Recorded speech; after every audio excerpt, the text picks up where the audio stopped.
அனைவருக்கும் வணக்கம். இன்று தேர் திருவிழாவின் தத்துவம் பற்றி தெரிந்து கொள்வோம். திருக்கோவில் என்பது நிலையாக நிற்கும் தேர். இறைவனின் அருள் அனைவருக்கும் கிடைக்க வேண்டும் என்பதுதான் ஆன்மீகத்தின் அடிநாதம். மாற்றுத்திறனாளிகளாலோ, மனப்பிரச்சனை உள்ளவர்களாலோ, வயது முதிர்ந்தவர்களாலோ, தீராத நோய் உடையவர்களாலோ திருக்கோயிலுக்குள் வந்து திருவுருவத்தை கண்டு வழிபட்டு திருவருளை பெற முடியுமா? அதற்காக ஆண்டவனே அவர்களை நோக்கி தன் திருக்கோயிலுடனே எழுந்தருளுவதுதான் தேர் திருவிழா. தேரும் கோயிலும் ஒரே அமைப்பில்தான் இருக்கும். தேரை எல்லோரும் சேர்த்து இழுத்தால்தான் நகரும். அப்படி இழுக்கும்போது உயர்ந்தோர் தாழ்ந்தோர் என்ற வேறுபாடுகள் அனைத்தும் நீங்கி அனைவருக்கும் சமம் என்ற சமத்துவம் உருவாகும்.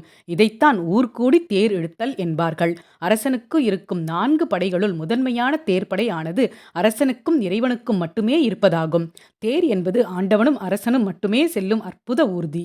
ஆகவே தேர் திருவிழா பொருளாதார சமநிலையும் அருளாதார சமநிலையும் ஏற்பட அமைந்த அற்புத ஏற்பாடு.